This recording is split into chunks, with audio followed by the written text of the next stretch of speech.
Nutrition के बारे में पढ़ा था, ठीक है। हमने पढ़ लिया था लाइफ प्रोसेस क्या होता है, टाइप्स ऑफ न्यूट्रिशन क्या, टाइप्स ऑफ प्रोसेसेस क्या होते हैं। उसके बाद क्या पढ़ा था, न्यूट्रिशन पढ़ा था। न्यूट्रिशन क्या होता है, उसके टाइप्स क्या होते हैं, ये सारी चीजें हमने पढ़ी थी। आज हम पढ़ेंगे, हम लोग मैंने बताया था बेसिकली कि हम लोग न्यूट्रिशन को 3 स्टेजेस में पढ़ने वाले हैं। पहला जो है वो प्लांट न्यूट्रिशन है,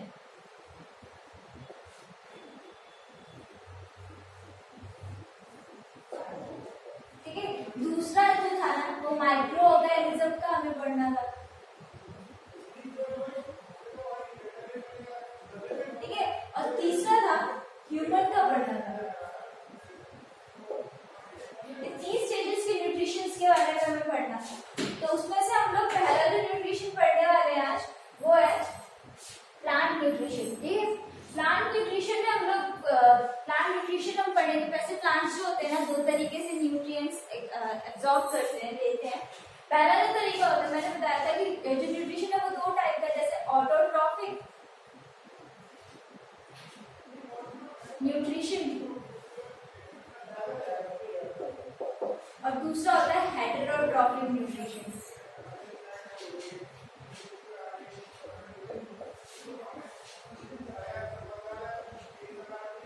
ये 2 टाइप के न्यूट्रिशन थे। तो इसमें जो है ना प्लांट्स भी ना ऑटोट्रॉफिक भी शो करते हैं और हेटेरोट्रॉफिक न्यूट्रिशन भी शो करते हैं।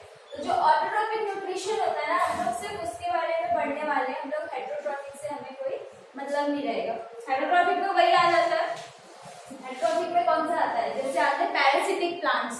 पैरासिटिक प्लांट जो होते हैं ना वो हेटेरोट्रॉफिक में ही आ जाते हैं, हेटेरोट्रॉफिक में ही आ जाते हैं, ठीक है। तो अब क्या है कि अब हम पढ़ेंगे प्लांट न्यूट्रिशन के बारे में। तो ऑटोट्रॉफिक मोड ऑफ न्यूट्रिशन क्या होता है कि जब प्लांट्स अपना खाना खुद बनाते हैं, मतलब जो वो खा रहे हैं उसको खुद कंज्यूम कर रहे हैं, तो उसे खुद बना के खुद कंज्यूम कर रहे हैं, तो उसे हम लोग ऑटोट्रॉफिक मोड ऑफ न्यूट्रिशन कहते हैं, ठीक है। तो इसमें हम लोगों को पढ़ना है, इसमें हम लोग को ये पढ़ना है कि कितने स्टेजेस में ये होता है, उनकी क्या क्या रिक्वायरमेंट्स होती है, उनके पास ऐसा क्या होता है कि वो अपना खाना खुद बना ले रहे हैं, और हमारे पास ऐसा क्या नहीं है जिसकी वजह से हम लोग ऐसा नहीं कर पाते, ठीक है। तो प्लांट्स जो होते हैं ना, प्लांट्स एक प्रोसेस परफॉर्म करते हैं जिसको हम कहते हैं फोटोसिंथेसिस। एक प्रोसेस परफॉर्म करते हैं, इसको हम कहते हैं फोटोसिंथेसिस,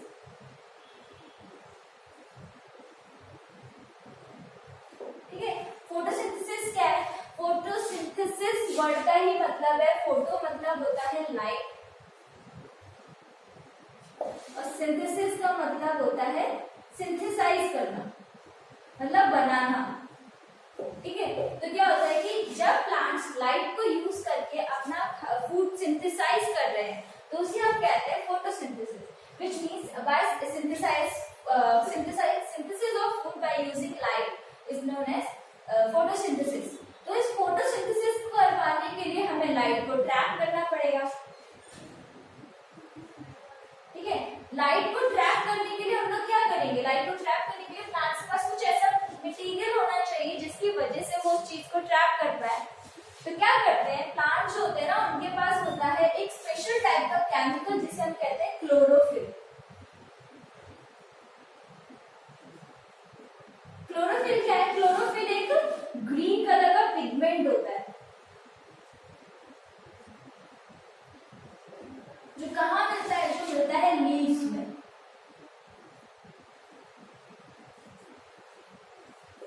जो प्लांट की लीव्स होती है ना, लीव्स के अंदर ये ग्रीन कलर का पिगमेंट मिलता है, ठीक है। तो क्या होता है कि ये आ गया होगा समझ में कि उसको ट्रैप करना, उसके लिए क्लोरोफिल चाहिए, और क्लोरोफिल का मतलब ग्रीन पिगमेंट होता है जो लीव्स में मिलता है। अब ये लीव्स में कहाँ मिलता है, तो ये लीव्स में मिलता है क्लोरोप्लास्ट। क्या होता है, एक ऑर्गेनेल होता है, इसमें होता है सेल में होता है। इस ऑर्गेनेल के अंदर ये ऑर्गेनेल होता है, इस ऑर्गेनेल में ये स्पेशल टाइप का पिगमेंट प्रेजेंट होता है। तो वो किसमें प्रेजेंट होता है, क्लोरोप्लास्ट के अंदर प्रेजेंट होता है। तो यही क्लोरोफिल रिस्पॉन्सिबल है लाइट को ट्रैप करने के लिए। अगर प्लांट्स में ये नहीं होगा ना, तो प्लांट्स कभी भी लाइट को ट्रैप नहीं कर पाएंगे, फूड सिंथेसाइज नहीं कर पाएंगे, ठीक है। तो ये उसकी एक मेन रिक्वायरमेंट है। दूसरी उसकी सनलाइट मेन रिक्वायरमेंट है। अब ऐसा जरूरी नहीं है कि करने, वो क्या करते हैं, वो जो फूड होता है ना, फूड को इनटेक करने के लिए, सिंथेसाइज करने के लिए वो लोग क्या करते हैं, वो हमारे रूम की लाइट को भी यूज कर सकते हैं। ये जैसे हमारे मनी प्लांट होता है, मनी प्लांट को हम रूम पे लगाते हैं तब भी वो ग्रो करने लगता है आसानी से, तो उसका रीजन यही है। तो हमारे घरों में जो ये लाइट्स लगी रहती है ना, इन्हीं लाइट्स को यूज करके वो अपना फूड सिंथेसाइज कर लेते हैं, उनके लिए इजी रहता है। ठीक है, तो ये प्रोसेस समझ आ गई होगी। अब नेक्स्ट क्या होता है, नेक्स्ट में हम क्या करेंगे, अब ये हो गया क्लोरोफिल, ग्रीन प्लांट्स, क्लोरोप्लास्ट वाली बात होगी। अब क्या करें, प्लांट अपना फूड सिंथेसाइज कर कैसे रहे हैं, तो प्लांट की जो फूड सिंथेसिस होती है ना, वो एक केमिकल रिएक्शन है जिसके जरिए होती है। तो केमिकल रिएक्शन क्या है, वही फोटोसिंथेसिस की केमिकल रिएक्शन है। वो क्या है, वो है CO2, कार्बन डाइऑक्साइड गैस लेते हैं वो, फिर क्या लेते हैं, वाटर लेते हैं। कार्बन डाइऑक्साइड गैस कहाँ से लेते हैं, एटमॉस्फेयर से लेते हैं। ठीक है, और वाटर कहाँ से लेते हैं, वाटर या तो एटमॉस्फेयर से लेंगे या फिर सॉइल से लेंगे। ठीक है, इन जगहों से ये इसको लेते हैं। क्या करते हैं, अब ये इनके पास क्लोरोफिल तो ऑलरेडी खुद का था ही, क्लोरोफिल तो था ही, उसके अलावा इनके पास क्या है, सनलाइट को कंज्यूम करते हैं। जो आसमान में सनलाइट थी उसको लेते हैं। अब वो सनलाइट इन लोगों ने ली, अब इसके बाद ये लोग क्या करेंगे, ये सिंथेसाइज करते हैं ग्लूकोज।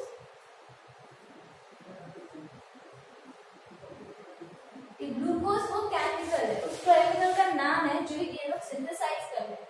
इसके अलावा क्या रिलीज करते हैं ये लोग, ऑक्सीजन को बाहर रिलीज कर देते हैं। ठीक है, ऑक्सीजन बाहर निकाल देते हैं।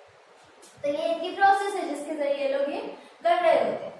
अब ये लेते कैसे हैं इन चीजों को, ये फोटोसिंथेसिस प्रोसेस होती कैसे है, कोई स्टेप्स इन्वॉल्व है, क्या इन्वॉल्व है, तो इसमें यही है।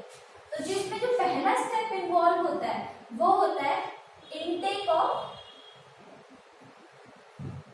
Carbon dioxide gas. जो कार्बन डाइऑक्साइड गैस एटमॉस्फेयर में प्रेजेंट थी उसको अपने अंदर लेना। तो ये जो कार्बन डाइऑक्साइड गैस का जो इनटेक है वो कहाँ से पॉसिबल है, वो कैसे पॉसिबल है, हम ये पढ़ेंगे। तो उसके लिए पहला स्टेप क्या होता है, intake of carbon dioxide gas. दूसरा स्टेप क्या है,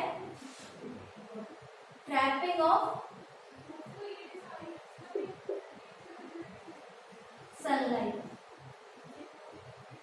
जो एटमॉस्फेयर में सनलाइट है उसको ये लोग ट्रैप करेंगे। ट्रैप करने के बाद तीसरा स्टेप क्या लेंगे, ब्रेकडाउन ऑफ वाटर मॉलिक्यूल। जो ये वाटर मॉलिक्यूल होता है इसके ये लोग क्या करते हैं, ब्रेक कर देते हैं। ठीक है, अब ये वाटर मॉलिक्यूल ब्रेक हो जाएगा। अब उसके बाद नेक्स्ट स्टेप क्या हो जाएगा, इस वही ये हाइड्रोजन। चौथे स्टेप में क्या हो जाएगा, ये तीन मेन स्टेप, इसका चौथा स्टेप एक और होता है, उसमें क्या करते हैं लोग, हाइड्रोजन गैस। क्योंकि अब ये वाटर मॉलिक्यूल जब टूटा, वाटर मॉलिक्यूल में टूटने पे क्या बना, हाइड्रोजन गैस बनी और ऑक्सीजन गैस बनी। तो ये जो ऑक्सीजन गैस रिलीज हो रही थी, हम लोगों ने देखा है प्रोसेस के एंड में एक ऑक्सीजन गैस रिलीज हो रही है।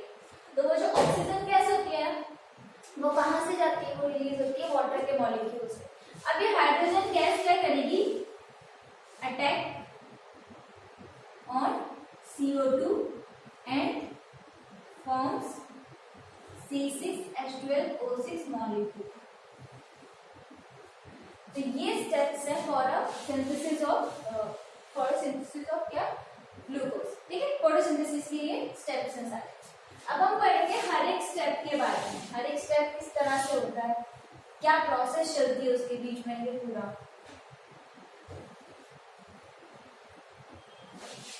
तो पहला स्टेप हम पढ़ने वाले इनटेक ऑफ CO2 गैस। तो CO2 गैस कहाँ से एब्जॉर्ब होगी, तो लास्ट टाइम में शायद मैंने बताया था कि जो लीव्स होती है हमारे प्लांट्स की इस टाइप की दिखती है। ठीक है, तो अगर हम इस लीव को कट करके बड़ा करके देखेंगे ना, तो ये लीव जो होती है ना, ये ऐसी होती है।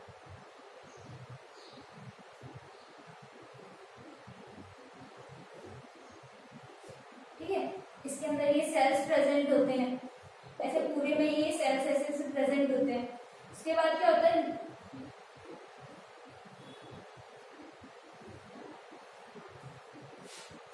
ये क्या है, ये अपर एपिडर्मिस है, और ये क्या है, ये लोअर एपिडर्मिस है।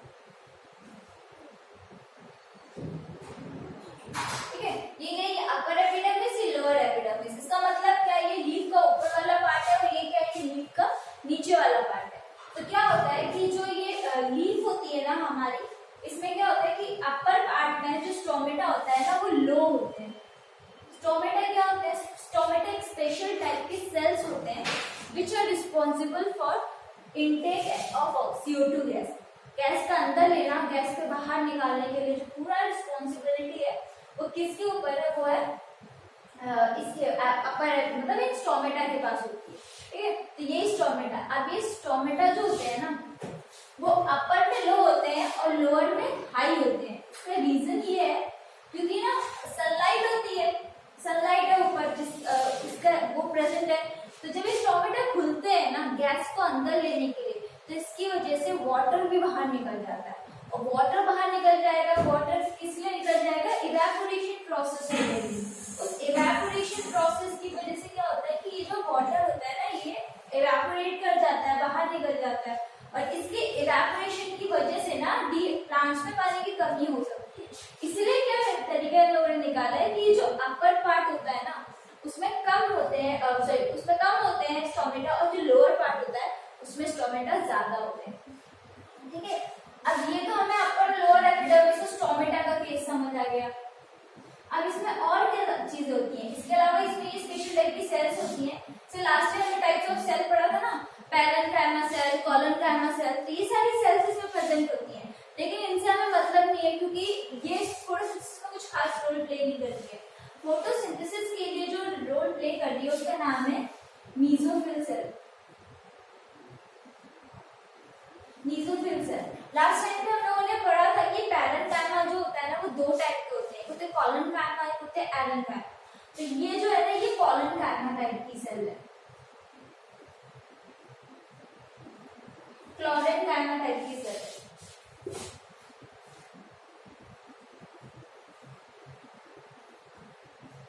क्लोरेनकाइमा टाइप की सेल है। इसमें क्या है कि इसमें क्लोरोफिल प्रेजेंट है, तो ये क्लोरेनकाइमा टाइप की सेल है। इस सेल में ना इस टाइप के प्लास्टिड्स प्रेजेंट होंगे, उन प्लास्टिड में क्लोरोफिल होगा। ठीक है, उसके अलावा तो ये पूरा बेसिक डायग्राम है ऑफ लीफ जो हमें बताता है कि कहाँ पर वो क्लोरोफिल प्रेजेंट है और कहाँ पे बाकी सारी चीजें प्रेजेंट है। ठीक है, अब हम लोग थोड़ा स्टोमेटा के बारे में पढ़ेंगे क्योंकि मैंने लीफ बता दिया है, लीफ में पता चल जाएगा कहाँ पे कौन सी रिएक्शन हो रही है। अब हम नेक्स्ट वही सेम स्टेप है कि intake of carbon dioxide gas होगा कैसे। तो ये जो हमारा स्टोमेटा होता है सेल के अंदर ये इस टाइप का दिखता है। ठीक है, ये स्टोमेटा है, तो ये क्या कहलाते हैं? ये क्या कहलाते हैं? ये गार्ड सेल्स कहलाते हैं। ठीक है, ये गार्ड सेल्स है, ये दोनों के दोनों गार्ड सेल्स। ये जो होता है ना ये कहलाता है स्टोमेटल पोर, ये कहलाता है स्टोमेटल पोर। ठीक है, फिर इसमें जो ये प्रेजेंट है ये लेयर, इस लेयर यही लेयर होती है, क्या होती है? क्लोरोफिल इनके अंदर प्रेजेंट होता है। ठीक है, यही होता है क्लोरोफिल, क्योंकि जैसे हमने पढ़ा कि उन सेल्स के अंदर क्लोरोफिल था वैसे ही जो ये गार्ड सेल्स होती है ना गार्ड सेल्स के अंदर भी क्लोरोफिल प्रेजेंट होता है। ठीक है, तो अब क्या होता है इनके पास स्पेशल टाइप की सेल्स ये लेयर्स होती है, ये इनके आसपास प्रेजेंट होती है। इस सेल को हम क्या कहते हैं? Subsidiary cell.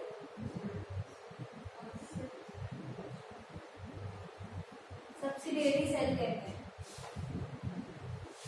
सब्सिडियरी सेल्स कहते हैं। ठीक है, तो ये स्टोमेटा का है ये बेसिक स्ट्रक्चर। अब हम पढ़ेंगे कि स्टोमेटा काम कैसे करते हैं, ओपनिंग और क्लोजिंग ऑफ स्टोमेटा। तो ओपनिंग और क्लोजिंग में क्या होता है? ओपनिंग और क्लोजिंग में क्या होता है? ये तो नॉर्मल स्टोमेटा है जो खुला हुआ है, मतलब नॉर्मल स्टोमेटा हो जाएगा।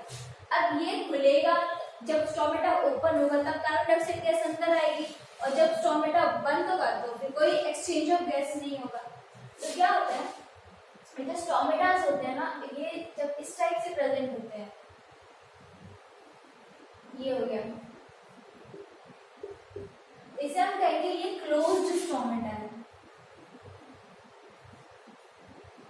और अगर स्टोमेटा के बीच का जो ये पोर होता है ये खुला हुआ है, इसे हम कहेंगे ये ओपन स्टोमेटा है। अब ओपनिंग और क्लोजिंग ऑफ स्टोमेटा होता कैसे है? जब ना स्टोमेटा का जो वाटर होता है, क्योंकि उसके अंदर भी पानी होता है, जब वो स्टोमेटा का वाटर बाहर निकल जाता है तो ये श्रिंक कर जाते हैं, श्रिंक करने की वजह से क्लोज हो जाते हैं। और जब स्टोमेटा के अंदर वाटर भर जाता है तो ये स्वेल कर जाते हैं, फूल जाते हैं, और उस फूलने की वजह से ये पोर ओपन हो जाता है। ठीक है, तो ये वाटर के इनसाइड आउटसाइड मूवमेंट की वजह से क्या होता है, स्टोमेटा क्लोज या ओपन होता है। और जब ये ओपन होगा कार्बन डाइऑक्साइड गैस अंदर आ जाएगी, CO2 गैस बाहर चली जाएगी। अब हम नेक्स्ट स्टेप पढ़ेंगे, ट्रैपिंग ऑफ सनलाइट। मैंने बताया था कि हमारे पास सेल जो होता है ना, सेल में स्पेशल टाइप के ऑर्गेनेल्स होते हैं। तो वो जो ऑर्गेनेल्स होते हैं वो इस टाइप, उसमें एक ऑर्गेनेल होता है जिसका नाम होता है प्लास्टिड। ठीक है, उस प्लास्टिड में भी, उस प्लास्टिड का ही हम एक पार्ट पढ़ने वाले हैं, उसी प्लास्टिड को। तो उस प्लास्टिड में ज्यादा कुछ नहीं पढ़ेगा, सिर्फ इतना पढ़ेंगे कि उसमें ऐसा क्या स्पेशल होता है कि वो सनलाइट को अपने अंदर ट्रैप कर लेता है। ठीक है, तो प्लास्टिड जो होता है ना वो डबल लेयर होता है, उसके पास डबल लेयर होती है। उसके अंदर ऐसे ऐसे जैसे हम कॉइन्स को ना इकट्ठा एक साथ ऐसे खड़ा करते हैं, काफी सारे कॉइन्स के लेयर पे खड़ा करते हैं, तो वैसे ही इसके अंदर स्टैक्स बने होते हैं। ठीक है, ऐसे काफी सारे स्टैक्स होते हैं, और उन स्टैक्स को हम लोग कहते हैं, ये इन्हें हम कहते हैं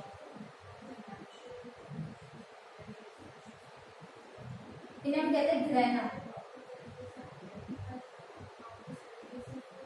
ग्रेना कहते हैं, ये ग्रेना रिस्पॉन्सिबल है, इसी के अंदर क्या होता है, सनलाइट को ट्रैप किया जाता है। ठीक है, इसी के अंदर सनलाइट को ट्रैप कर लेते हैं। इसके ये होती है ना, एक स्टैक में होती है थैलाकॉइड मेम्ब्रेन।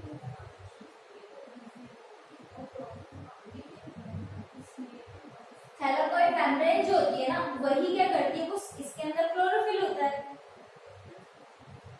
और वही क्लोरोफिल क्या करता है, सनलाइट को अपने अंदर ट्रैप कर लेता है। ठीक है, ट्रैप हो जाती है सनलाइट इसके अंदर जाके। तो ये नेक्स्ट स्टेप है। नेक्स्ट स्टेप क्या था, ट्रैपिंग ऑफ सनलाइट।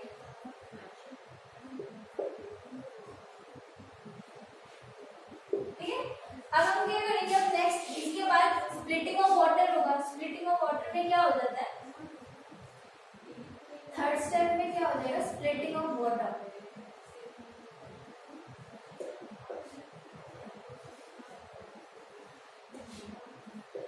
इसमें क्या है, splitting of water. Splitting of water में क्या होता है कि ये वाटर था, ये सनलाइट आई, कहाँ पे है, जो क्लोरोफिल ने ट्रैप किया था वही सनलाइट। उसी सनलाइट ने इस वाटर को क्या किया, H2 और O2 में ब्रेक कर दिया। जब हम लोग केमिस्ट्री पढ़ेंगे ना, केमिस्ट्री की क्लासेस स्टार्ट होंगी, तब हम लोग इसके बारे में और ऐसे रिएक्शंस पढ़ेंगे, उनके और डिटेल स्टडी करेंगे। अभी तो हम इतना पढ़ते हैं कि ये जो क्या करता है, ये सनलाइट को ट्रैप कर देता है। सनलाइट ट्रैप हुई, उसने वाटर और O2 में इसको ब्रेक कर दिया। अब नेक्स्ट स्टेप क्या हो जाएगा, ये कार्बन डाइऑक्साइड गैस, अब वही सिंथेसिस ऑफ ग्लूकोज होता है। कार्बन डाइऑक्साइड गैस थी, इसके पास ही वाटर है, हाइड्रोजन गैस है, उसने इसके साथ रिएक्ट करने पे इन्हें बना लिया C6H12। और अब जब ये ग्लूकोज बन गया तो फाइनल हमारी फोटोसिंथेसिस प्रोसेस खत्म हो। ठीक है, तो ये पूरा प्लांट न्यूट्रिशन था, ये 4 स्टेप्स में होता है। ये फोटोसिंथेसिस की रिएक्शन है जो कितने स्टेप, पहले इनटेक ऑफ CO2 कहाँ से होता है, स्टोमेटा से होता है। उसका next trapping of sunlight. Sunlight कौन ट्रैप करेगा, जो क्लोरोफिल प्रेजेंट है कहाँ पर, प्लास्टिक के अंदर, वो क्लोरोफिल उसको ट्रैप कर लेगा, अपने अंदर ट्रैप बंद कर लेगा। तब उसी सनलाइट को यूज करके हम लोग वाटर को ब्रेक करेंगे। वाटर कहाँ ब्रेक होगा, ये प्लास्टिक में ही ब्रेक होता है, सॉरी प्लास्टिक में ही ब्रेक होता है, उसकी थैलाकॉइड मेम्ब्रेन में जाके वाटर ब्रेक होता है। फिर थैलाकॉइड मेम्ब्रेन में जब ये ब्रेक हो जाता है, उसके बाद क्या होता है, CO2 गैस होती है। CO2 गैस जाएगी और हाइड्रोजन के साथ रिएक्ट करेंगे लोग और ग्लूकोज सिंथेसाइज करेंगे। ये है फोटोसिंथेसिस प्रोसेस इन प्लांट्स। ठीक है, ये टॉपिक इतना है, ओवर हो गया। प्लांट न्यूट्रिशन खत्म हो चुका है। अब आप लोगों ने पहले की वीडियो के लिए कोई रिस्पॉन्स नहीं दिया तो दीजिए, और कोशिश कीजिए कि समझ तो आ रहा होगा, और अपने डाउट्स पूछते रहिए, क्योंकि ये थोड़ा प्लांट न्यूट्रिशन बोरिंग हो जाता है। जब मैं एनिमल स्टार्ट करेंगे, अभी प्लांट हो गया, अब हम एनिमल डाइजेशन स्टार्ट करेंगे। अब मैं तुम लोग के इंटरेस्ट के लिए एनिमल पहले पढ़ा देती हूँ, प्लांट बाद में पढ़ लेंगे। ठीक है, ताकि तुम लोगों को थोड़ा इंटरेस्ट जगे इसमें। तो हम क्या करेंगे, नेक्स्ट टर्म से हम लोग ह्यूमन न्यूट्रिशन के बारे में पढ़ेंगे। ह्यूमन में न्यूट्रिशन कैसे होता है, हमारे पूरे दांत कितने होते हैं, कितने टाइप के दांत होते हैं, फिर हमारे प्रोसेस कैसे चलती है, कौन कौन सी केमिकल रिएक्शन चल रही है हमारी बॉडी में, इससे सारा फूड डाइजेस्ट हो जाता है। ठीक है, तो डाउट्स पूछते रहिएगा, बाकी क्लास यही ओवर होती है। Thank you.